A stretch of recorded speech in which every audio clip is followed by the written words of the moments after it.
Hey everyone, welcome to the Leathercraft Community Podcast Show. I'm Steve Van Plu, and today I'm joined by two incredible people. They are the most kind-hearted and giving people that I know, and they are really big in the leathercraft community industry. And I am so excited for you guys to learn all about their story and who they are and what they do. So without further ado, I want to welcome Charil Reis and her husband, Ralph Solome. Welcome to the show, you guys. Thank you. Well, Thanks for coming all the way out here. Hey, Rhinelander is quite a drive. It is. You guys are, Especially from California. yeah, you guys are so close to Lake Superior, Minnesota, and Canada. It's quite quite cold today too. I mean, This is a warm spell.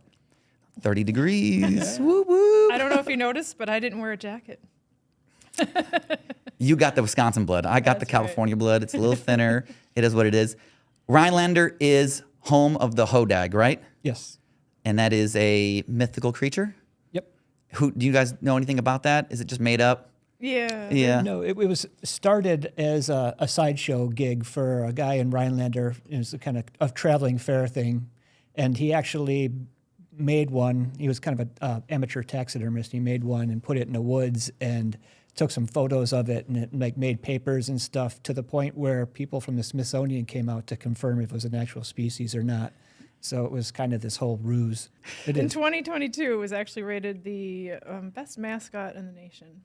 Interesting. There's a big statue of it here, and I'm going to go see it later. So. Oh, we will go see the Hodag. Yep. Awesome. All right, so let's dive into the show. Let's talk about Leathercrafter's Journal. So you guys are the owners of the magazine, correct? That's correct. And so let's take a step back and let's drive the car back in time and let's go to the history of the Leathercrafter's Journal. So can you guys explain to the viewers how it got started and where it is at currently? Well, we'll have to drive a few cars. Okay, let's all grab the keys and let's turn them on and let's go. I can back it all the way up to 1956, actually. That's when the first issue of the Leather Craftsman came out. It was owned and operated by Tandy Leather at that time. And it went through a few different iterations. It went from Leather Craftsman to Make It With Leather, and then back to the Leather Craftsman.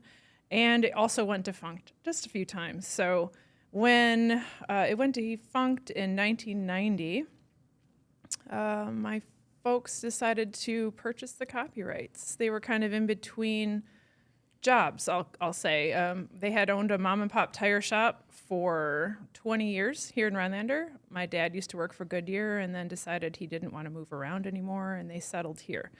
And they had the tire shop, tire and repair shop. That was, my first job was scrubbing white walls and, hauling tires around and selling, retreads. So How many tires have you changed in your life, do you think? None. My brothers, they did all the changing, and I did all the white wall washing. That's great. I also learned how to sweep the floor well. Yeah, there you go. But it just came to an end in 1989, 90, right around there. And my father was clueless as to what to do next, and he discovered his magical, set of Tandy tools in the basement that he had earned when he was a Boy Scout. Wow. And so the Lucky Seven. And he got them out and started playing around with them, and also found a few old magazines. Somehow had made it into the stack of his tools and supplies. And so he put a classified ad in the local paper looking for more of these supplies. And he would get lots of different phone calls, these old dusty boxes someone would find in their attic and be like, here, have the whole box for $10, And there were so many treasures in there, and there were also lots of copies of the magazine.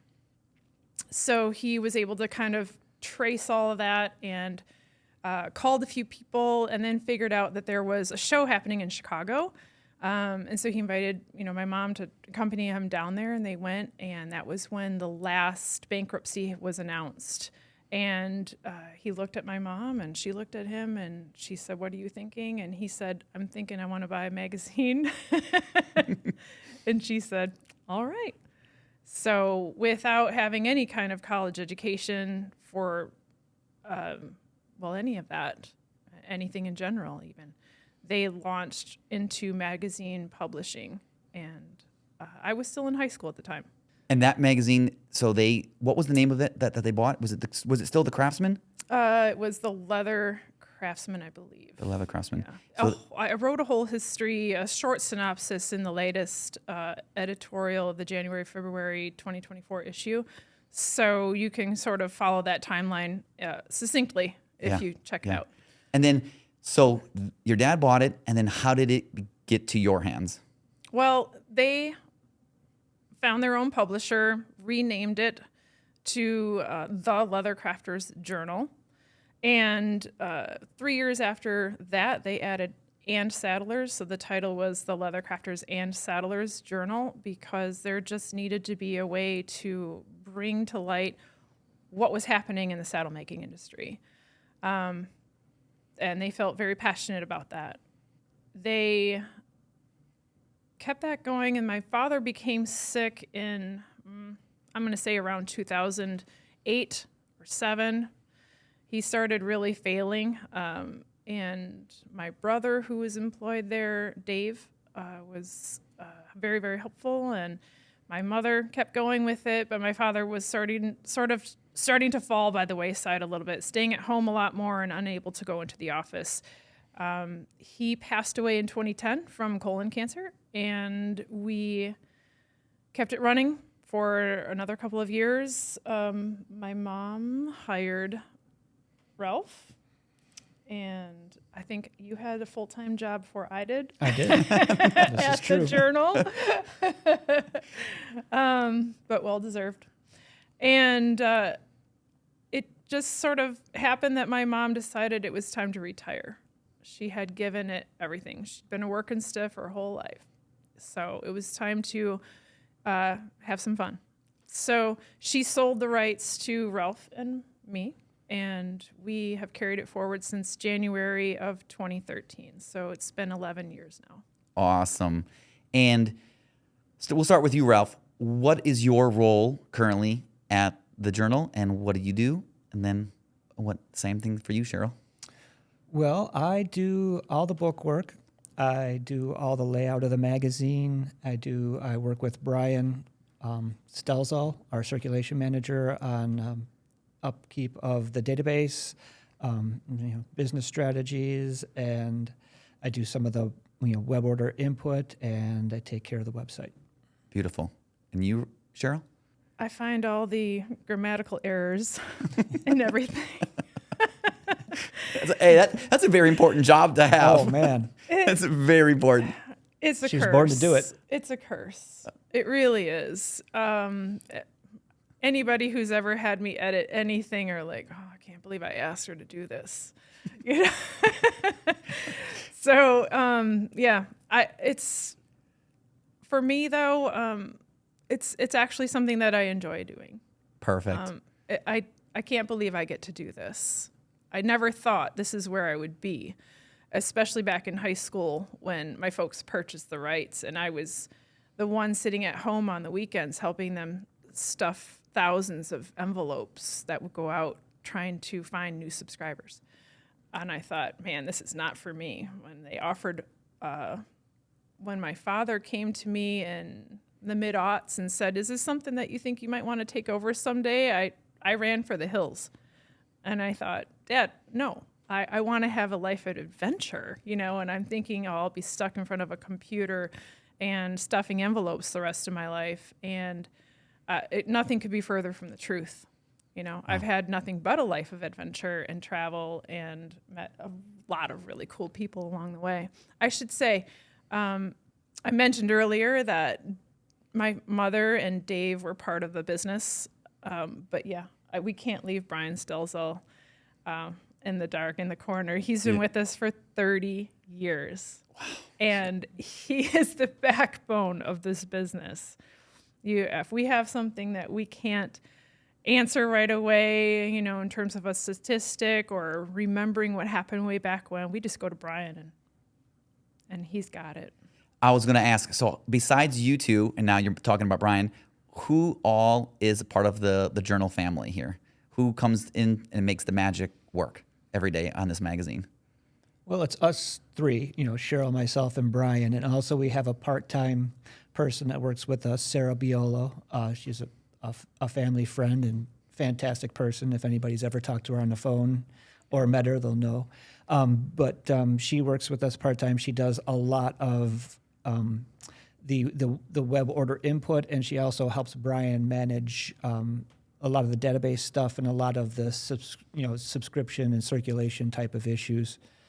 Kind of a lot of overflow. She's really a huge help. And then when we go to trade shows, especially Sheridan, which Brian comes to because he runs the World Leather Debut, as a lot of people know, Sarah will go into the office and man the phones and provide us with updates for workshops and just keep the whole thing running. Now, let's talk inside the magazine. So you guys there's articles, there's a lot of things that go on in this magazine. Can you talk about some of the ideas and how you guys get inspiration to write articles for certain topics? How do you guys go about doing that?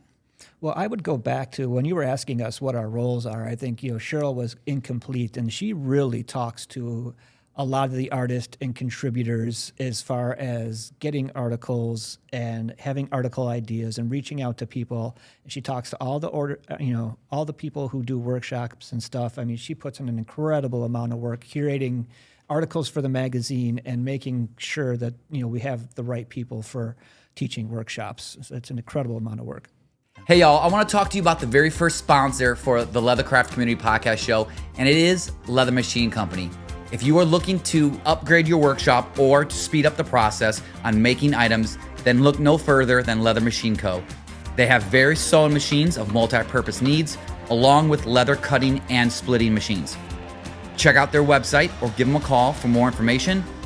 Now, let's go back to the show. So I see you guys rebranded this year. Can you talk about that? And I see that there was a title change. Yeah, so a few years ago, we wanted to update the logo a little bit. So I was talking with Peter Main, and Peter Main has been hugely generous to us throughout our whole trip in this. And he said, well, why don't you give it a shot? And so I did, and with Peter helping me along, I came up with a logo for the Leather Crafters and Saddlers Journal, and we went with it. But I was never like 100% happy with it. I thought it was just, it's a little bit out of my wheelhouse, and I thought it was just a little bit clunky.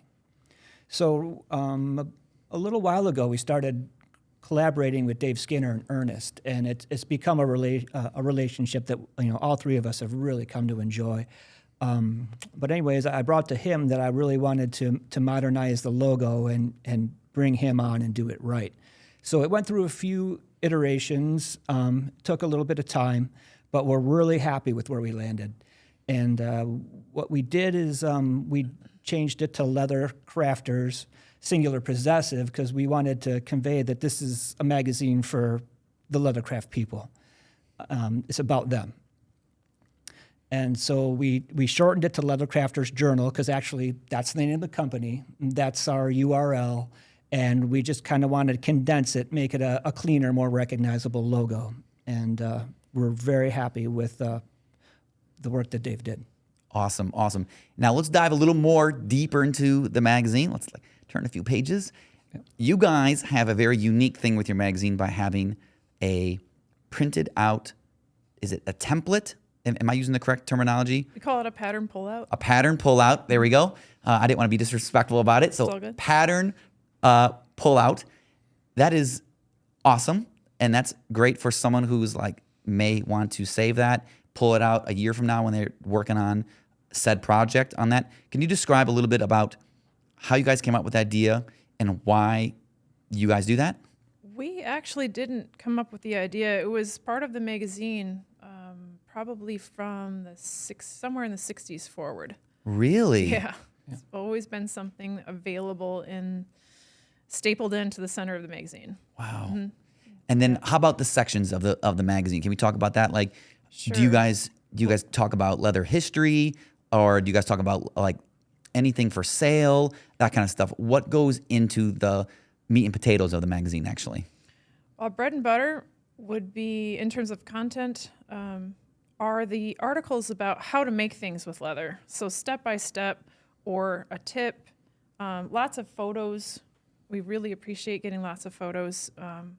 and just it's a really great way for folks to do a project that is analog, for a lack of a better way of saying it. You lay the magazine open on the table. It's like, oops, you got to go get the doorbell. The screen doesn't go dark. The magazine is open where you left it. So you're just able to easily come back, figure out where you left off, and pick up again. So we understand that's one of the large parts of the value of the magazine. Another department would be a spotlight or two. So sometimes that is an historical thing, where we delve into something from Spain, or we also focus on just an interview with an artist or with a company.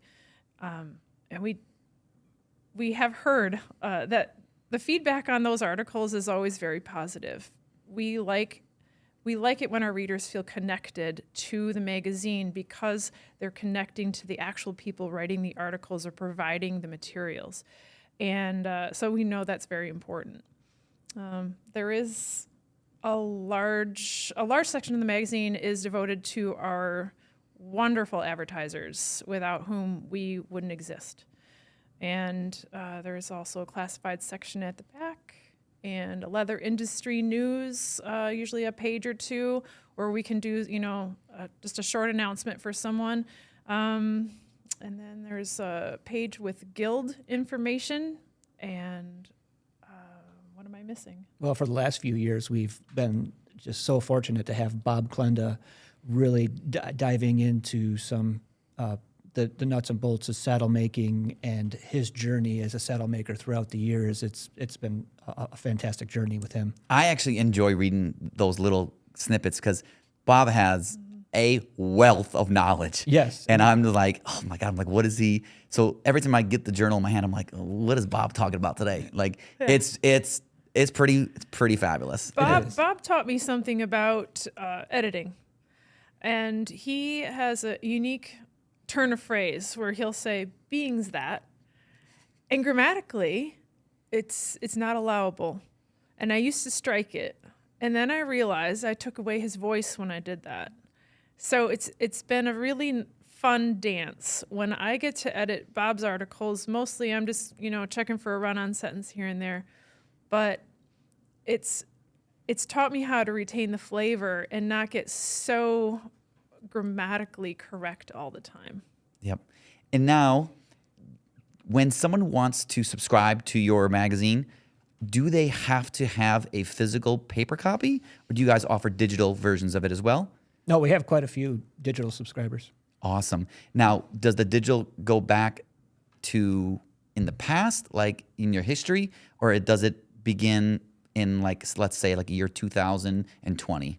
Well, we're considering different itinerations of that, but currently it's a subscription. It'd be running like a regular normal magazine subscription. You subscribe, you get this so many issues. Gotcha. Yeah. Now let's dive into the other phase of what your business is all about that I'm so excited that everyone could hear about, because this is my favorite part, you guys. So you guys not only do magazine, you guys also do the big one, the trade shows. So let's talk about trade shows starting from the beginning of the year all the way to the end of the year. Can you tell the audience what trade shows you guys do, where they're at, and then we'll dive in from there. Okay. We put on 4 shows a year, and they sort of balance out around the calendar. They're about 3 months apart. That's about all we can handle with our small staff.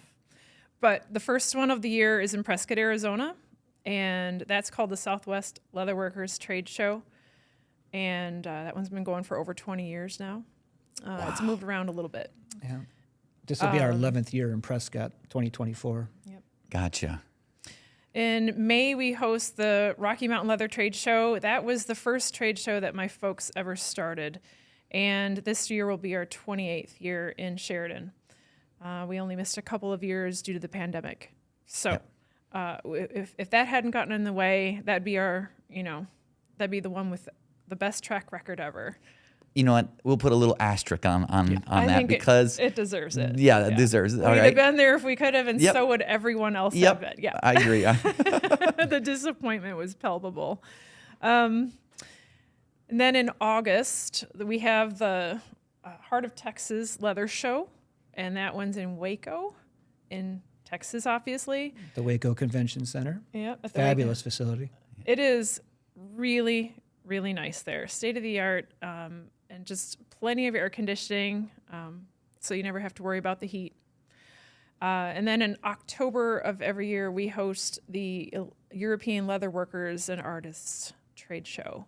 That one's been in existence now for 6 years, I believe. And what country is that held in? So currently that one is held in the Netherlands, and we love it there. It's in Arnhem, or Arnheim if you're German, where the famous battle was fought. And About an hour and a half train ride from Amsterdam.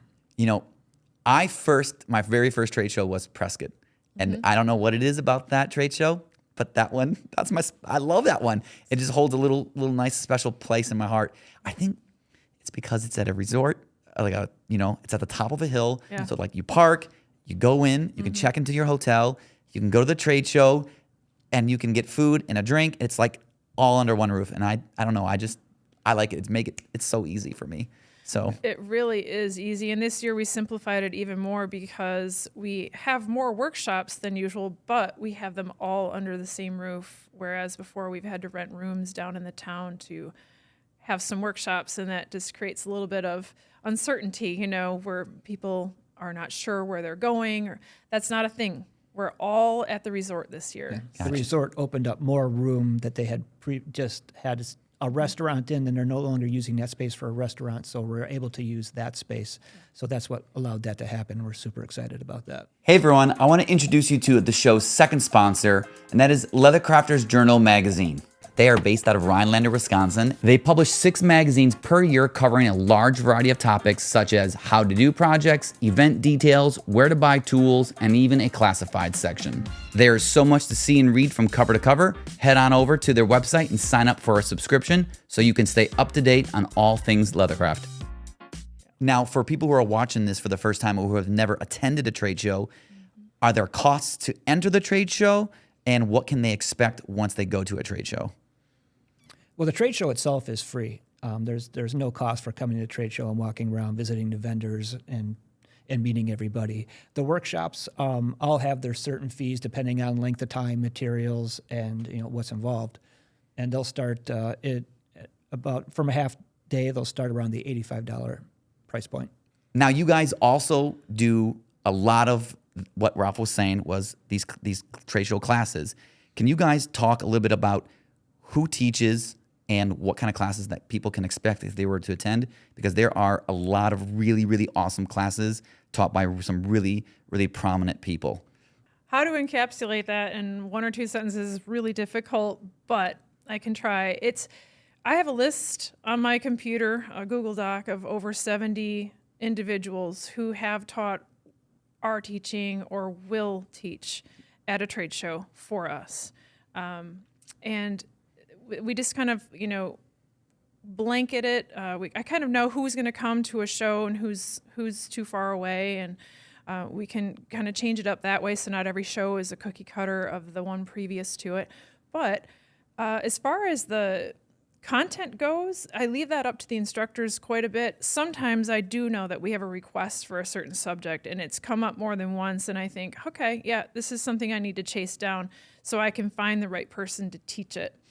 What's really exciting in recent years is that we've been able to feature artists from all over the world and not just from the United States, so we get a flavor of different kinds of leatherwork, what's being done, and techniques that are being used that you may not see in just more of a domestic setting. So like for instance with Prescott, we have artists coming from Europe, Spain and Germany for sure, and then all over the United States as well. So a lot of L. Stillman recipients included.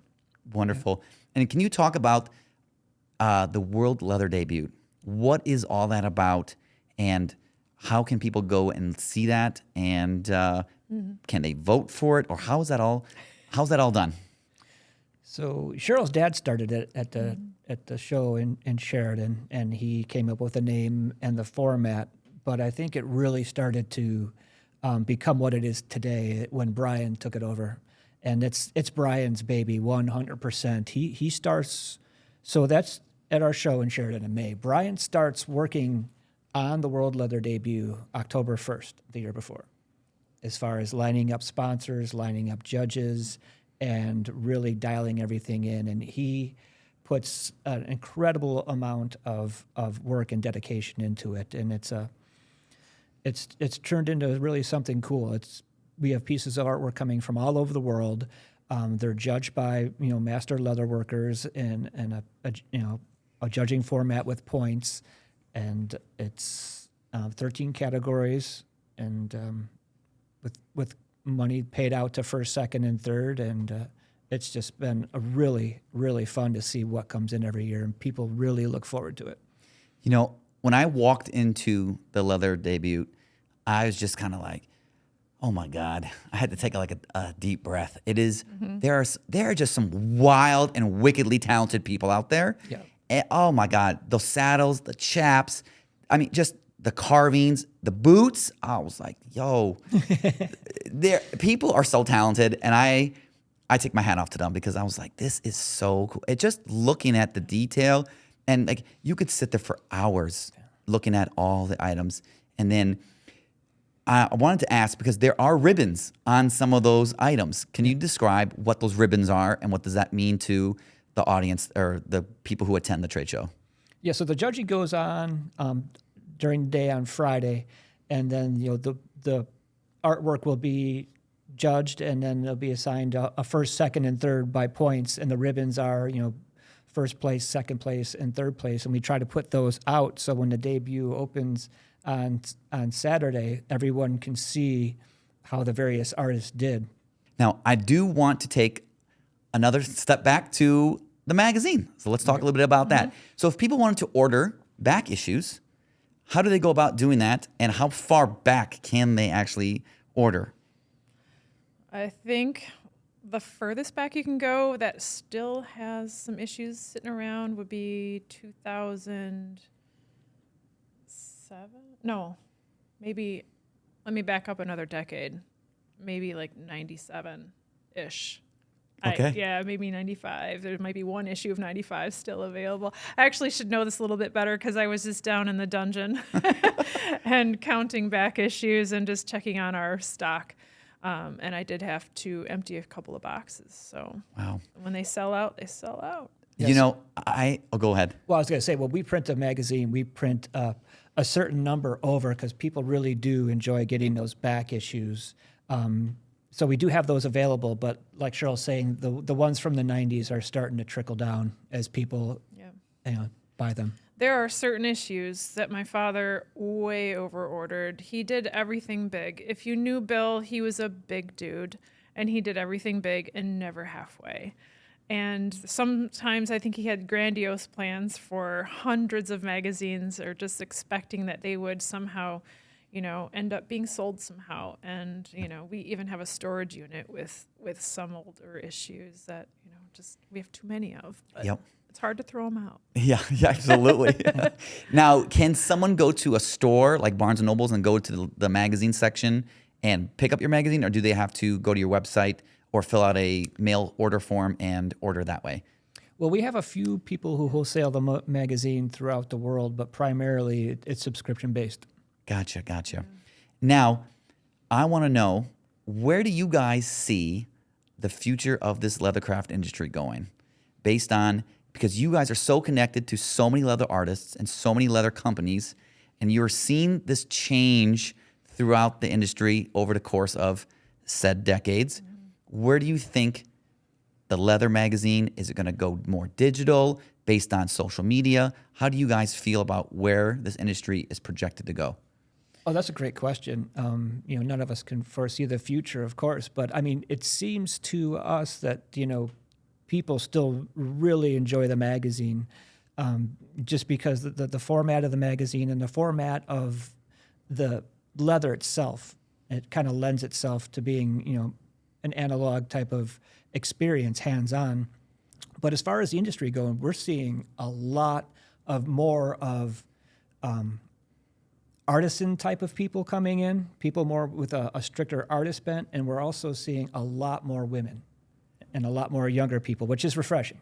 Yes, because I will tell you, as much as I love a lot of things going digital, the magazine is one thing that I don't want to go digital. I truly enjoy seeing my Leather Crafters magazine on the table or like the coffee table, and I can just sit down and just actually physically flip through something tangible. It's kind of like reading a book, right? Like I would rather read a book than just sit on my phone or iPad or Kindle and just read. So I'm the same way. yeah. I can't read on I have a hard time reading articles on an iPad or a computer. So, you guys, I want to wrap it up here really soon, but I do have a quick question to ask you. How can people subscribe to your magazine, number one? How can they contact you if they have any questions about said trade show, the address to the trade shows, or how can they even talk to Brian about entering a piece into the world debut? How can they get a hold of you guys and by any means? You know, we still talk to people on the phone.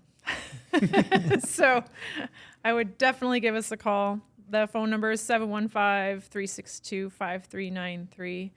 We're located in Wisconsin, as you figured out at the beginning of this podcast. So we're on Central Time, generally around from 8 to 5 most days of the week, Monday to Friday. But if you wanted to have a look after hours, you could go to the website, www.leathercraftersjournal.com. And on there you can subscribe. You can check out what we have in our store, because that's a whole nother realm of things that we offer is books and patterns that a lot of which we end up printing and compiling ourselves for authors. So if anybody had any interest in having anything printed like that, they should definitely talk to us about that. And most people do sign up for workshops online because the way that we've come to lay it out online with tables and the store, I think people seem to have a much better time organizing their travel to a trade show and their workshop schedule if they can just see it and go through it themselves. But if they ever run into trouble, give us a call and we'll help you out. Wonderful. Well, you guys, thank you so much. I'm so glad I took this super long trip and drive to come up to you guys. You know, I think every time I call you, because, you know, we do talk on the phone, I think Charil and I talk for 45 minutes every single time. And it's always just like banter and good fun and whatever, and leather this and leather that. So now it's great to just be like, hey, we're not at a trade show. We're actually in your home turf. And it feels good to just be like, hey, we're not, it feels like normal. So I would not feel this relaxed at a trade show. Because at the trade show, everyone's like, Charil, and it's like, hold on, Stephen, hold on. So I'm thinking about the old fashioned we're going to have together later. So. Exactly. Well, you guys, I'm going to be at all the trade shows this year, except for the one overseas in Europe. Sure. Can't make that one. I think 2025 might be the year for me on that one. So Gotta make it happen. But I've been to all the other ones except for Waco, actually. So, but Waco's this year. I'm going to Waco. Fantastic. That one is bullseyed on my calendar. Bona fide, I'll be there. That's becoming a really fun show. Yeah, that's what a lot of people have said. I got a few comments and emails, and they're like, "Are you going to be at this show?" And I'm like, "I'm going to be at the Waco one," because everyone's like, "Good, you know, this and that." And I'm like, "I'd love to meet you. Let's chat, shake hands, let's share a drink or some food. It's all, you know, it's all good to go." So, well, you guys, thank you so much for coming on, and stay warm, because at least I will. It's cold here. For you guys, it's a whole nother thing. So again, thank you guys so much for coming on. All right, you guys, thank you again for watching another episode of the Leathercraft Community Podcast Show. Take care, and I'll see you on next month's episode. Bye-bye.